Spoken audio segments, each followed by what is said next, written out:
Today we will study about the plant physiology. Good evening to all, and this is a chapter of biology in class 11th. So plant physiology, basically we will deal about the botany part. Botany means that deals with the plant, physiology means the functions of the plant. Okay, and there are total 5 chapters in this. In first chapter we will study about transportation, second chapter minerals, nutrition, third chapter we will study about photosynthesis, then respirations, then growth and development of the plants. So the brief of that is given over here.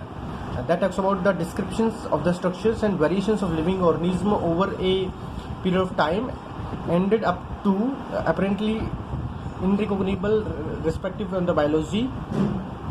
Means if we see the structures and variations means diversity part, तो इसके लिए बहुत ज़्यादा लंबे time से बहुत ज़्यादा time लगा है, बहुत लंबे टाइम से लगा है. एंड ये आज के टाइम पे बिल्कुल that is totally mix up with the various like biology and structures and physiology of animals and plants. Okay, the two perspective essentially rested on the two levels of organizations of life form and phenomena. One descriptions at organic and above level of organizations, while the second described at the cellular and molecular functions of the organizations. So एक तो हम describe करते हैं हम organic के मतलब organism के organ level के ऊपर पे, एक हम बिल्कुल सेल के लेवल पे और मॉलिक्यूल के लेवल पे, जिसको कह सकते हैं हम माइक्रोस्कोपिक लेवल, उसके ऊपर जा करके हम पढ़ते हैं, डिस्क्राइब करते हैं. The first resulted in the ecology and related disciplines, and if we see the structure at organism level that results in, और इसको हम एक ब्रांच कहते हैं इकोलॉजी, और उसके रिलेटेड टॉपिक्स में पढ़ते हैं. सेकंड में फिजियोलॉजी और बायोकेमिस्ट्री आ जाती है कि कैसे सेल्स फंक्शन करती हैं, कैसे उनके अंदर मॉलिक्यूल्स बने होते हैं. फॉर एग्जांपल ग्लूकोज किस चीज़ का बना हुआ है, देन फ्रक्टोज किसका बना हुआ है, that all comes in the biochemistry. And descriptions of physiological process in the flowering plants as an example is what is given in the chapter in this unit. ठीक है, तो हम आगे बढ़ेंगे कि फ्लोरिंग प्लांट के अंदर कैसा डिस्क्रिप्शन है, उनकी फिजियोलॉजिकल प्रोसेस क्या क्या हैं, इस यूनिट में ही पढ़ेंगे.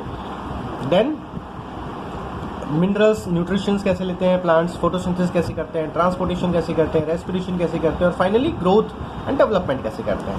ठीक है, this all will study in the molecular terms and in the contest with the cellular activities की सेल्स कैसे एक्टिविटी करती हैं, ऑर्गेनिज्म लेवल पे कैसे एक्टिविटी होती है, that also will study in unit this unit. Wherever applicable, the relations of the physiological process to the environmental level will also discuss. Okay, so now with this we start the unit, and first we discuss about the scientist, the prominent scientist who is known as Melvin M. Calvin or Melvin Calvin, and he is actually the very prominent scientist in this field, and he talks about various phenomena of the plant physiology and functioning also. And now if we just discuss the a bit about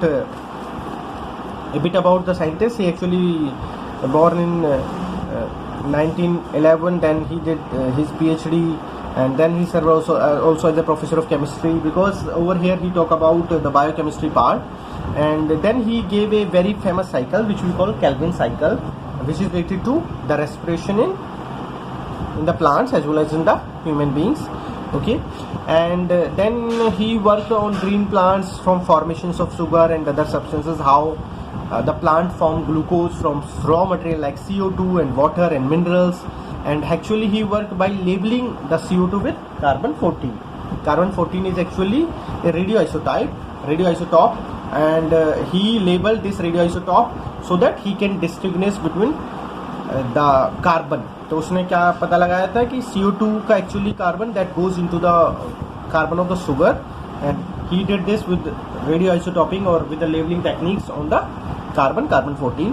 Kelvin also proposed the plant changes light energy into chemical energy by transformations of an electron is an organized array of the pigmented molecules and other structure. So आज हमें अच्छे से पता है कि plant photosynthesis करते हैं in the presence of sunlight. That actually he propose that time कि प्लांट सनलाइट की जो एनर्जी है, लाइट एनर्जी है, उससे प्लांट क्या करते हैं, उसको केमिकल एनर्जी में कन्वर्ट करते हैं. कैसे? एक इलेक्ट्रॉन की हेल्प से. That's why we call this pathway और this process the photosynthesis as a redox. तो इसमें इलेक्ट्रॉन का ट्रांसफर होता है. And pigmented molecule means chlorophyll, जितने भी हमारे क्लोरोफिल हैं they are sensitive to light, so वो पिगमेंटेड मॉलिक्यूल, ग्रीन कलर के pigment molecule, that's why the page of text books is also given green, because we are talking about the plants as well as these different things. Okay, and he also got the Nobel Prize because his work was very significant, and the principle of photosynthesis as established by the Kelvin at present being used in the studying of renewable source of the energy and materials and basis in the solar cell or solar energy research. तो उसने जो भी काम किया that is very significant and very effective. Now we talk about, so let me tell you again, इस unit number 4 के अंदर हम पहले ट्रांसपोर्टेशन के बारे में पढ़ेंगे. ट्रांसपोर्टेशन किसका?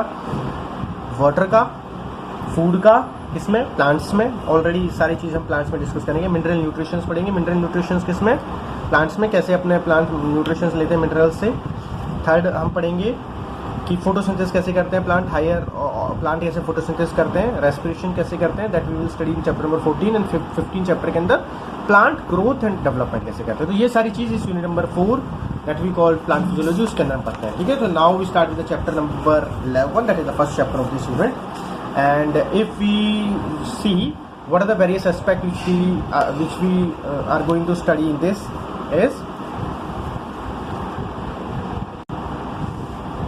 so we talk about the transportation plant. किस किस चीज़ का transportation of food, transportation of water, that we will see. ठीक है, by what are the different means कैसे ट्रांसपोर्टेशन होता है.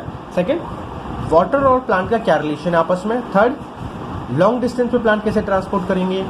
फोर्थ, ट्रांसपीरेशन क्या है. ट्रांसपीरेशन क्या है? The loss of the water from the leaves of the plant. The loss of the water from the leaves of the plant is transpiration. Plant कैसे water को uptake करते हैं, that also you will see. और phloem is responsible for the transportation of food. तो phloem food को transport करता है और ट्रांसपोर्ट करके फूड को कहाँ? सिंक में भेज देता है. सिंक मीन्स जो प्लांट का स्टोरेज ऑर्गन है, that we call sink. Okay, so now we see the explanation from NCERT as such. Have you ever wondered how plant reaches at the top of the tall trees? For that matter how and why substance move from one cell to another, and whether all substances move in the similar way and in the same directions, whether the metabolic energy is required for the moving substances. So हमने देखा है कि plant water को बिल्कुल root से top तक लेके जाता है. ठीक है, तो वो इतने ऊंचे टॉल ट्री होते हैं, up to like 5 storey 6 story.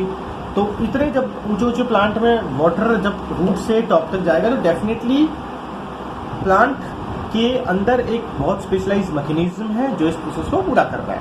ठीक है, और अब हम सोचते हैं किस डायरेक्शन में जाएगा. क्या टॉप से नीचे भी कभी वाटर आता है? उसी तरीके से फूड भी जाता है. तो क्या उसको एनर्जी लगानी पड़ती है सब चीज़ के लिए, सब्सटेंसेस को इधर से उधर करने में. तो next line, the plant need to move the molecule. बहुत लॉन्ग डिस्टेंस पे उनको करना पड़ता है. इवन हमारे एनिमल की हाइट कितनी होती है? 5 फीट 6 फीट, बट प्लांट की तो बहुत ऊंचे तक है, तो उसको बहुत हाइट तक उनको लेना पड़ता है. तो प्लांट के अंदर डेफिनेटली एक सर्कुलेटरी सिस्टम है. जैसे हमारे अंदर ब्लड सर्कुलेटरी सिस्टम है, लिम्फ सर्कुलेटरी सिस्टम है, ऐसे अंदर प्लांट के अंदर भी वाटर सर्कुलेटरी सिस्टम होता है, फूड का सर्कुलेटरी सिस्टम होता है.